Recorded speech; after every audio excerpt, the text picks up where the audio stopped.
आप देख रहे हैं इंडिया न्यूज़ का डिजिटल प्लेटफॉर्म। आपके साथ मैं रचना बंसल। आपने हॉलीवुड की मशहूर मूवी टाइटैनिक ज़रूर देखी होगी और कई कई बार देखी होगी। वो इतनी ज़्यादा फेमस है और सबसे बड़ी बात ये कि वो रियल घटना पर आधारित है।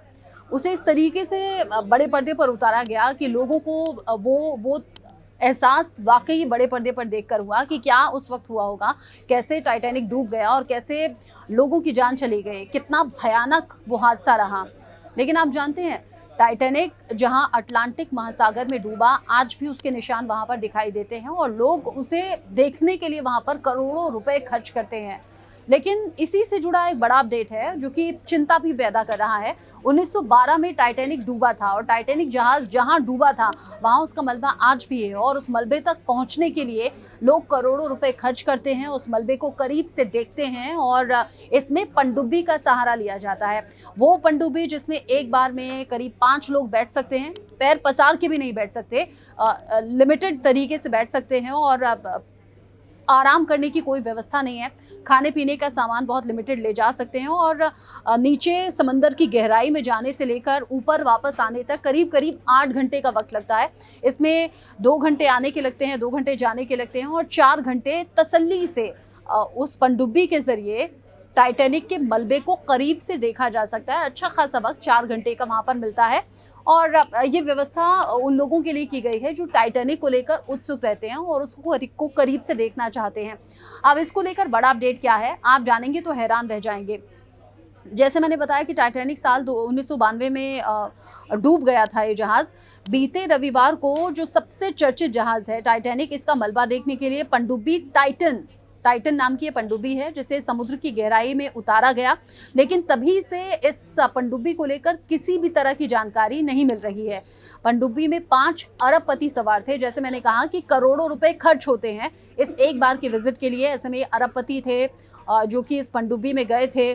कुछ घंटे की ऑक्सीजन, जो लास्ट अपडेट मैं आपको बता रही हूँ, क्योंकि ये फिक्र रविवार के बाद से ही बढ़ी हुई है। जैसे जैसे दिन बीत रहे हैं, जैसे जैसे घंटे बीत रहे हैं, वैसे वैसे चिंताएं और ज़्यादा बढ़ गई हैं। क्योंकि अभी जो लास्ट अपडेट है वो ये कि कुछ ही वक्त की ऑक्सीजन उसमें बची हुई है। अगर अभी भी पनडुब्बी को लेकर या उन अरबपतियों को लेकर जो उसमें सवार थे उनको लेकर अपडेट कुछ नहीं आता है तो किसी भी अनहोनी की आशंका यहाँ पर बनी हुई है। हो सकता है उनकी जान भी चली जाए जब पनडुब्बी को लेकर किसी भी तरह का कोई सिग्नल नहीं है, कोई जानकारी नहीं है। बीतते समय के साथ चिंताएं बढ़ गई हैं और सबकी जो बचने की उम्मीद है वो भी लगभग खत्म होती हुई नजर आ रही है। टाइटन जिसका मैं जिक्र कर रही हूँ, पनडुब्बी एक छोटे कैप्सूल के आकार का ये होता है। अधिकतम 5 लोग बैठ सकते हैं। गायब हुई है जब से उसमें तब से ही 5 लोगों के सवार होने की खबर है।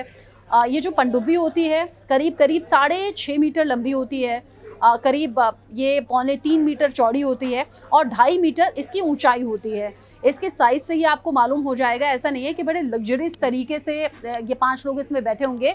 बैठने की इसमें जगह है, ये नहीं कि आप लेट जाएं या फिर पैर भी अपने पसार लें, इतनी भी जगह नहीं होती है। और इसमें जो ऑक्सीजन होती है, क्योंकि आप पानी के अंदर हैं, समंदर की गहराई में है, 96 घंटे की इसमें ऑक्सीजन होती है और बैठने के लिए कोई सीट नहीं होती।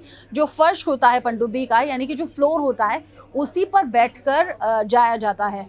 ऐसे में रविवार से इस पनडुब्बी का कोई अभी तक सुराग नहीं मिला है। आज बृहस्पतिवार हो गया है, यानी कि 4 दिन बीत चुके हैं ऑलरेडी, 5वां दिन है। 21 फीट लंबी पनडुब्बी के अंदर किसी भी तरह की और व्यवस्था नहीं होती। लिमिटेड खाना पीना होता है। बाहर देखने के लिए एक 21 इंच व्यास की एक खिड़की होती है, उसी खिड़की से देखा जाता है और उसी खिड़की से टाइटैनिक का मलबा देखने के लिए ये लोग गए थे। टाइटैनिक तक पहुंचकर वापस आने में टोटल 8 घंटे का टाइम लगता है। मलबा जो है वो 12,500 फीट की गहराई में है। मतलब जब समुद्र तल से नीचे की तरफ जाया गया होगा, 12,500 फीट की वो गहराई है जहां पर पनडुब्बी पहुंची, यानी कि टाइटन पहुंची, लेकिन वापस नहीं आई है, ना ही इसको लेकर कोई खबर है।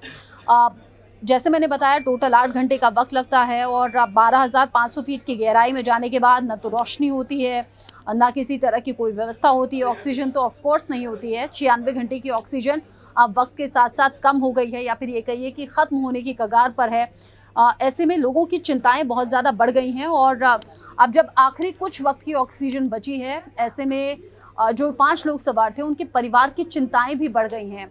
आगे जो अपडेट होगा इससे जुड़ा हुआ आप तक पहुंचाएंगे, लेकिन अभी तक उन घर वालों की बेचैनी बढ़ी हुई है, चिंताएं और ज़्यादा बढ़ गई हैं। जैसे मैंने कहा 8 घंटे समय होता है, लेकिन रविवार को गायब होने के बाद से आज बृहस्पतिवार, जब तक मैं वीडियो शूट कर रही हूँ तब तक उन 5 लोगों का कोई अता पता नहीं है।